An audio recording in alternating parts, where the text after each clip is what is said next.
반갑습니다. 남해군 선거관리위원회 사무과장 조재필입니다. 저희 남해군 선거관리위원회에서는 제7회 전국동시지방선거의 회계 책임자가 반드시 알아야 할 정치자금 회계처리 방법을 쉽게 이해할 수 있도록 정치자금 회계처리는 이렇게라는 주제로 동영상을 제작하게 되었습니다. 회계 책임자님들의 적극적인 협조로 이번 지방선거 회계처리가 잘 마무리되길 바랍니다. 반갑습니다. 오늘은 남해군 선거관리위원회 지도홍보계장님을 모시고 선거비용과 선거비용 외의 정치자금에 관한 이야기를 나누어 보겠습니다. 계장님, 안녕하십니까? 안녕하십니까? 요즘 예비후보자 회계 책임자분들의 많은 전화를 받을 텐데요. 어떤 내용으로 문의가 많이 오나요? 네, 예비후보자의 선거운동이 본격적으로 시작되면서 선거운동과 관련된 선거사무소 설치, 선거사무 관계자 선임, 명함 배부 등 주로 예비후보자로서 할 수 있는 선거운동 방법과 관련한 회계 처리에 관하여 문의가 많이 들어오고 있습니다. 회계 처리가 어려운가 보군요. 아닙니다. 선거 비용이 무엇인지, 선거 비용의 정치 자금이 무엇인지 잘 구분만 하실 수만 있다면 회계 처리는 결코 어렵지 않습니다. 회계 책임자들을 처음 맡으신 분들에게 선거비용 외의 정치자금이란 단어 자체가 생소할 텐데요. 먼저 정치자금이 무엇인지 간단하게 설명해 주실 수 있나요? 정치자금이란 정치활동을 하는 사람이 정치활동에 소요되는 모든 비용을 말하는데 예비후보자로 등록하신 분들의 경우 예비후보자가 정치활동을 위하여 사용하는 모든 비용은 정치자금이라고 보시면 됩니다. 그럼 정치자금의 사용 제한액은 있나요? 제한액은 없습니다. 제가 얼핏 듣기론 제한액이 있는 것 같던데요. 네, 제한액이 있는 것은 선거 비용으로 정치자금 중 선거운동을 위하여 사용되는 금전, 물품 등을 말합니다.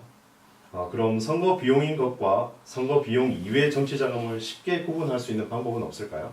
사회자께서는 선거운동하면 무엇이 떠오르십니까? 후보자들이 어깨띠를 메고 자기를 알리기 위해서 명함을 배부한다든지 선거운동원들이 단체로 인사를 한다든지 아니면 연설 차량에서 후보자가 연설을 한다든지 거리에 현수막이 걸리면 선거운동을 하는 느낌이 들죠. 네, 그렇습니다. 우리가 선거운동하면 쉽게 떠오르는 것들, 예비후보자 명함, 선거벽보, 선거공보, 선거사무소의 간판, 현판, 현수막 설치, 연설대담, 차량 등 후보자가 유권자를 대상으로 알리는 데 직접적으로 사용되는 것들이라고 보시면 됩니다. 계장님의 말씀을 들으니 조금 감이 오는데요. 정확하게 이거다라고 확인할 수 있는 방법은 없나요? 네, 선거비용 보전 안내서 6번째 파트에 선거비용 구분 및 보전 항목 일람표라고 있습니다. 이 일람표를 보시면 지출 항목에 따라 선거비용인지 선거비용의 정치자금인지 명확하게 구분을 해놓았습니다. 지출하실 때마다 일람표를 확인하시면 많은 도움을 받으실 수 있습니다.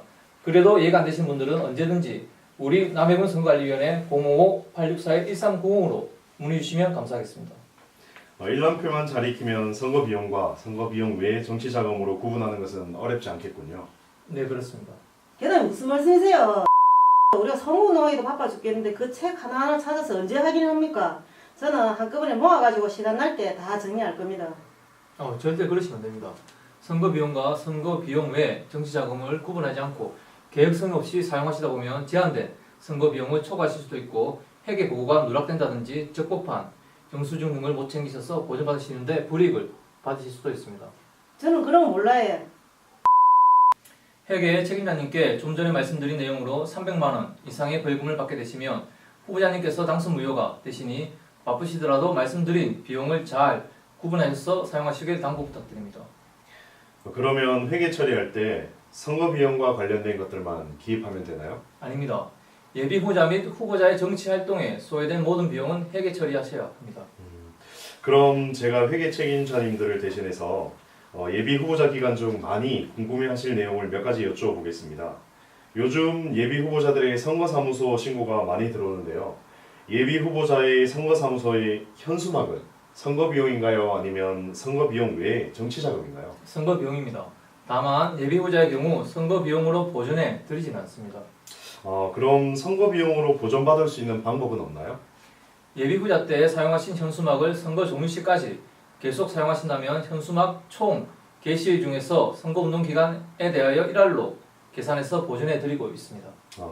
그럼 선거사무소 개소식에 사용하는 다가나 접시, 그리고 일회용 젓가락 등의 구입비는 선거 비용인가요? 아니면 선거 비용 외에 정치 자금인가요? 선거 비용 외 정치 자금입니다. 그럼 선거사무소 개소식에 지인들이 음료수 등을 가지고 방문을 하는데 이것도 수입으로 잡아야 하나요? 지인들이 현장에서 즉시 소비될 정도의 음료수 등을 가지고 방문한 경우에는 수입 지출로 잡지 않으셔도 무방합니다. 예비 후보자가 타인으로부터 금전을 차입하는 경우에는 어떻게 회계 처리해야 하나요? 후보자 자산으로 수입 처리하시고 증빙서류로 차용증 사문을 첨부하시면 됩니다. 예비 후보자의 명함 제작비는 선거 비용인가요? 아니면 선거 비용 외에 정치 자금인가요? 선거 비용이지만 보전해 드리진 않습니다. 주의하실 것은 이 명함 내용에 허위 사실이 게재되면 명함 전체 제작 비용이 위법 비용으로 선거 비용에 포함되니 명함 제작 전 선거관리위원회에 적극 검토받으실 것을 권장해 드립니다. 회장님의 설명을 듣다 보니 조금씩 회계 처리에 대한 자신감이 드는데요. 마지막으로 이것만은 꼭 기억하자라고 한다면 어떤 내용을 말씀해 주실 수 있을까요? 예, 여기 선거 비용 보전 안내서에 있는 선거 비용 구분 및 보전 일람표를 꼭 확인하셔서 선거 비용과 선거 비용의 정치 자금을 잘 구분해 주시고 사전에 정치 자금의 수입, 지출 계획을 잘 세우셔서 지출하신 건에 대하여 그날 정리가 되도록 당부 부탁드립니다. 네, 회장님의 자세한 설명 감사합니다. 오늘은 선거 비용과 선거 비용 외의 정치 자금의 구분에 대해 알아보았습니다. 이외에도 많은 궁금한 사항은 계속적인 회계 교육을 통해 알려드리겠습니다. 다음 시간에 뵙겠습니다.